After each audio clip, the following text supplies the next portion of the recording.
आई भवानी, आमच्या आऊसाहेबांना या कठीण परिस्थितीचा सामना करण्याची शक्ती दे।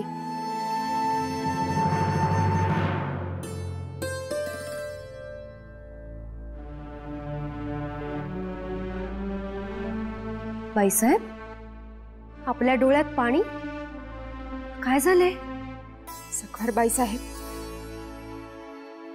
आऊसाहेबांना काय हवंय काय नको ते पाहण्यासाठी गेलो होतो त्यांच्या दालनात, पण त्या तिकडे नव्हत्या। सगळीकडे शोधलं तर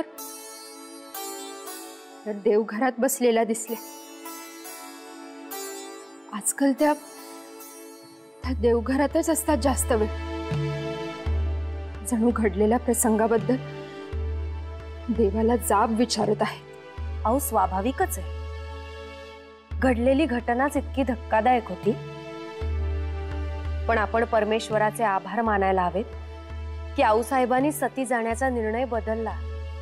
खरंच हो, आई जगदंबाच पावली म्हणायचं।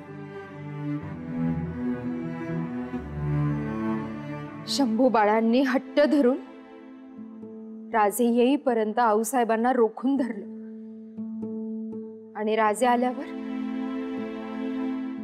राजेंनी आऊसाहेबांच्या हृदयाला पाजर फोडला। आऊसाहेबांशिवाय या गडाची कल्पनाच करू शकत नाही हो आम्ही। घडल्या प्रसंगामुळे पहाडासारख्या आपल्या आऊसाहेब मेणासारख्या वितळल्यात हो। पुतळाबाई साहेब, अहो, महाराज साहेबांची याद एवढ्यात थोडीच जाणार। आयुष्यभर आऊसाहेबांनी महाराज साहेबांचा वियोग सहन केला, स्वराज्यासाठी देहाचे चंदन केले। आता कुठे त्यांना थोडी उसंत मिळत होती, पण नियतीच्या मनात काही औरच होते। काळाने घाला घातला आणि आऊसाहेब एकट्या पडल्या। घडलेल्या प्रसंगातून आऊसाहेब कदाचित सावरतीलही, पण राजकारणात आणि स्वराज्यातील कामात पुन्हा सक्रिय होतील असे आम्हाला वाटत नाही। आऊसाहेबांशिवाय हे स्वराज्य नाही, आम्ही कल्पनाही करू शकत नाही। काळजी करू नका, आई जगदंबा यातूनही आपल्याला मार्ग दाखवेल।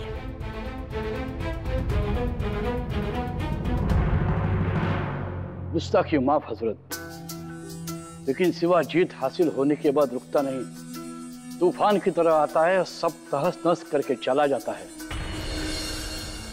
हजरत, एक इल्तिजा है आपसे, क्यों ना उस बागी सिवा पर किसी जंग बहादुर को भेजा जाए। उसने हमारे मुल्क की बर्बादी की है, करारा जवाब तो मिलना ही चाहिए। मिलेगा, जोरदार जवाब मिलेगा सिवा को, लेकिन हमसे नहीं। बीजापुर का आदिल खान वो जवाब देगा उसे।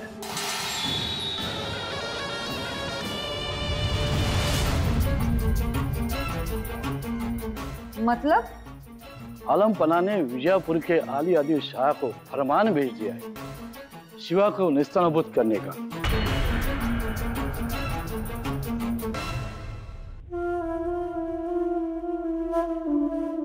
वजीर आजम, उस दक्खन के सिवा की कुछ खबर बात?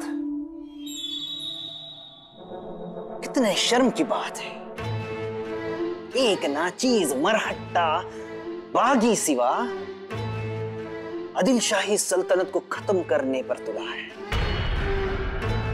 कहीं वो हम पर किसी मुहिम की तैयारी तो नहीं कर रहा? नहीं हजरत, उसका वालिद शाहजी राजा का हाल ही इंतकाल हुआ है। इस वजह से सिवा का मिजाज नरम पड़ गया है। उसकी मां जिज्जाबाई जो उसके स्वराज की नींव है वो हिल चुकी है। शोहर के इंतकाल के सदमे से वो अब तक बाहर नहीं आई है। इस वजह से सिवा अपनी सियासती कामों में मशरूफ है। अभी जंग छेड़ेगा ऐसा लगता नहीं। उसका बाप राजा शाहजी भोसला अपने आप में एक सल्तनत था। उसी के डर से आज तक हमने सिवा पर कभी बड़ा हमला नहीं किया। अब हम पूरी ताकत से सिवा पर हमला कर सकते हैं। दुरुस्त फरमाया हुजूर, पर कैसे? मुगल सल्तनत से औरंगजेब ने शाही फरमान भेजा है। लिखता है सिवा पर जल्द से जल्द हमला करो, और इस काम में मुगलिया सल्तनत हमारा साथ देगी। तो आपकी क्या सोच है हजरत? हम सोच रहे हैं कि यही सही वक्त है कि सिवा से किया गया हुआ अमन का सुलह तोड़ दे।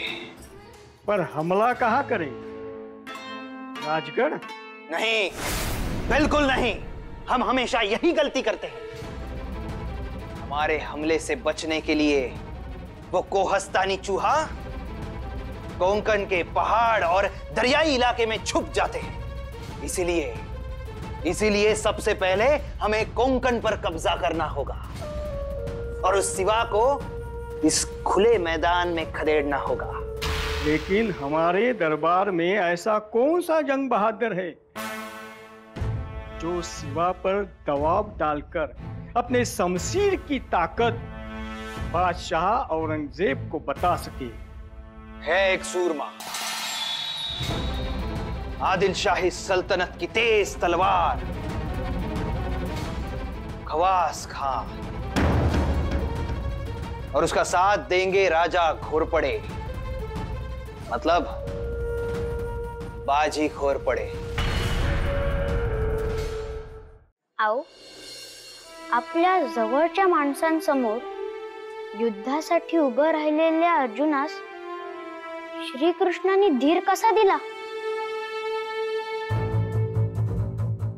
श्रीकृष्ण म्हणतात, धर्माविरुद्ध अन्याय करणारी, स्वतः कुकर्म करणारी किंवा इतरांकडून करवून घेणारी कोणतीही व्यक्ती ही शत्रू मानावी। जो अबालवृद्ध स्त्रिया आणि निशस्त्र माणसांवर अन्याय करतो किंवा अन्याय होताना त्यास प्रतिबंध करत नाही, अशा शत्रूचा समूळ नाश करावा। मग ती व्यक्ती आपली आप्तस्वकीय, ज्येष्ठ किंवा गुरुस्थानी असेल तरीही तिचा मुलाहिजा करू नये। लक्षात ठेवा शंभू बाळ, धर्म स्थापना आणि धर्म संगोपन करत असताना कोणीही आडवा आलं, अगदी कोणीही, तरी त्या शासन हे झालंच पाहिजे, तरच रयत तुमच्यावर विश्वास ठेवेल। आओ, आम्ही हे नेहमी ध्यानी ठेवू। आमच्या आबासाहेबांनी जे स्वराज्य स्थापन केलं आहे त्याचं आम्ही सुराज्य नव्हे, राम राज्य स्थापन करून दाखवू। शाबाश।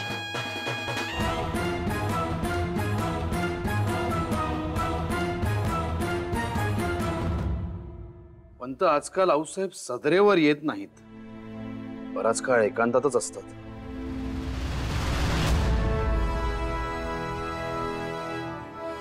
परंतु अनाजी पंत कुठे आहेत? ऐकलं मी तुमचं बोलणं। पुष्कळ वेळ आऊसाहेब देवपूजेत किंवा शंभूराजेंना गोष्टी सांगण्यात व्यस्त असतात। सबब सदरेवरील कामही खोळंबले। रास्त बोलत अनाजी पंत। आऊसाहेबांनी सतीदानाचा निर्णय बदलला हे खरं आहे, परंतु त्या जोपर्यंत सदरेवरती येत नाही तोपर्यंत कामकाज पूर्ववत होत नाही। त्या संबंधी राजांशी सल्लामसलत करून आम्ही ठोस निर्णय घेणार आहोत। कारभाराची विस्कटलेली घडी पुन्हा सुरळीत बसवावी लागेल. आऊसाहेब,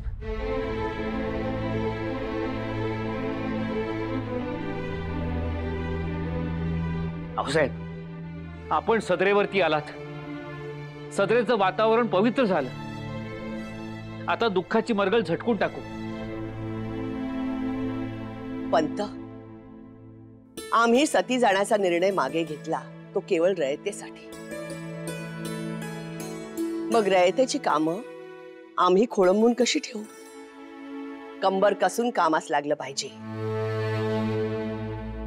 राजेंनी सुरतेची केलेली बदसुरती पाहून मुघलात चांगली जरब बसली आहे. याचा फायदा घेऊन योजना आखावी. मुघलांचा अहमदनगर औरंगाबाद हा मुलूक स्वराज्यात जोडावा असा आमचा मनसुबा आहे.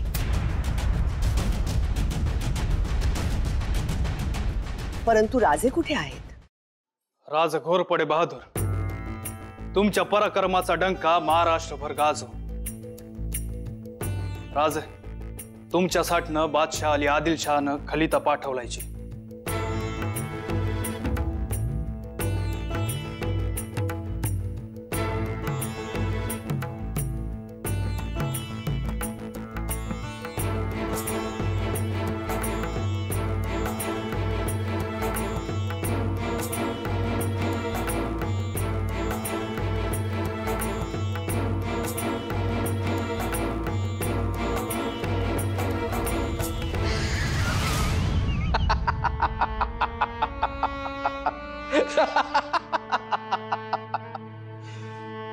शिवाजी भोसले, आता तुझा खेळ खलास.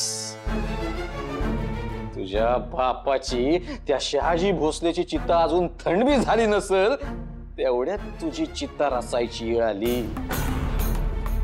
आणि खाविंदांच्या किरपेनं ही कामगिरी आम्हीच पार पाडणार. हुजुरांच्या आनंदाला काही पारावार नाही राहिला वाटतं. आमासने बी सांगा, खलित्यात काय लिवलंय ते? खाविंद बादशाह अली आदिलशाह साहेबांनी शिवाजीवर मोहीम उघडली. खवास खान साहेबांनी मोठ्या फौजेनिशी कोकण किनारपट्टीवर धाडलंय. अजून कोण कोण सरदार आहे ते खवास खान साहेबां सांगती? सिद्दी सरवर, शाह हजरत, शेख मिरान, वाडीकर खेम सावंत आणि शिवाजीचा सावत्र भाऊ एकोजी राजे भोसले आणि सावता मी. हे चांगलं झालं बघा. या भोसल्यांच्या घरादारावरून गाढवाचं नांगर फिरवायची लई इच्छा होती बघा तुमची. होय तर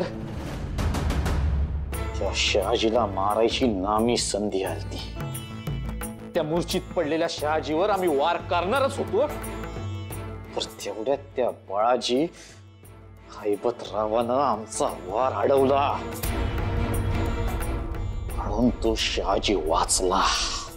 त्यो शहाजी वाचला, पण त्याचा पोरगा शिवाजी नाही वाचला पाहिजे बघा. आता ही नामी संधी आम्ही नसतोय सोडत. या शिवाजीवर जोरदार चढाई करून त्याला आसमान दाखवल्या बगैर हा बाजी घोरपडा शांत बसणार नाही. एकदा का त्या बगावतखोर शिवाजीला संपवला की मग शहाजीचं स्वराज्याचं सपान मातीमोल झालंच म्हणून समजा.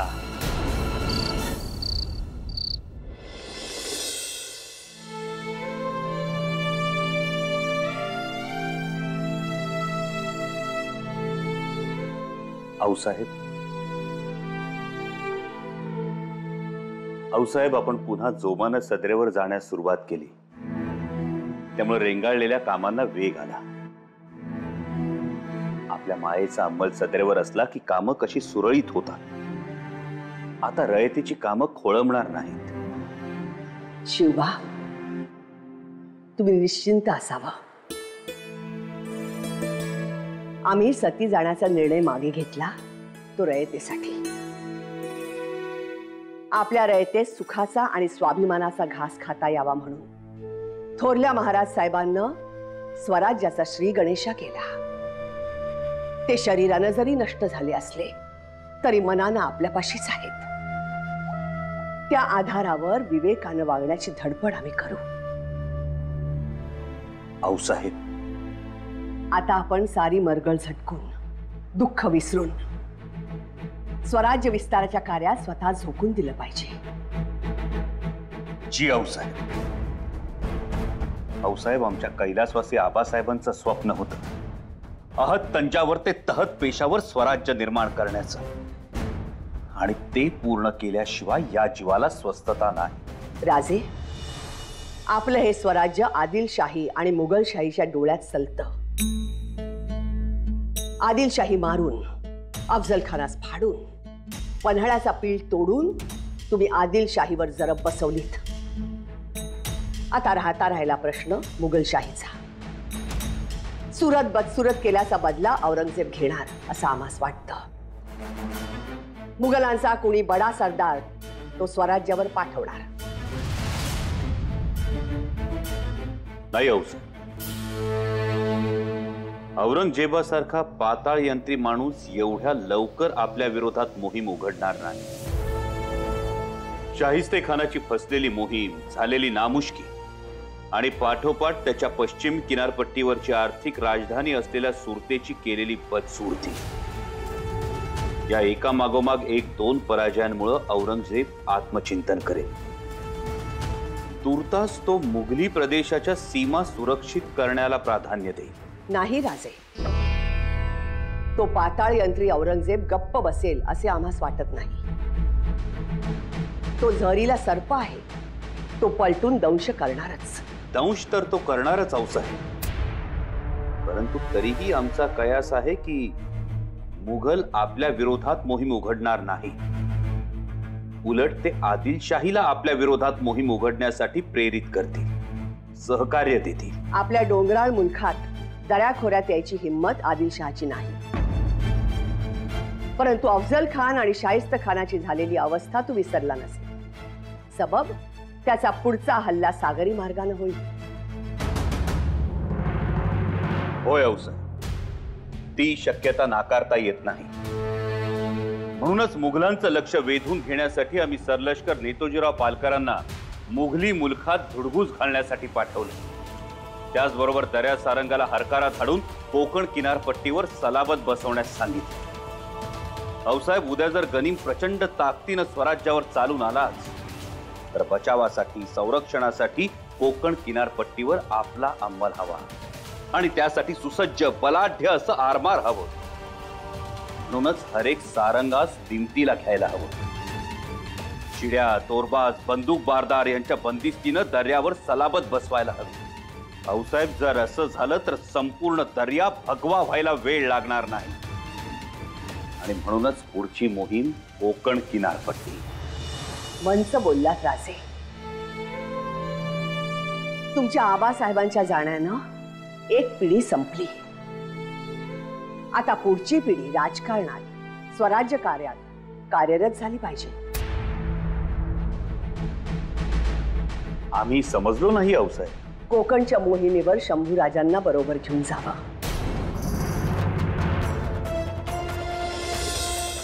आऊसाहेब, शंभूराजे?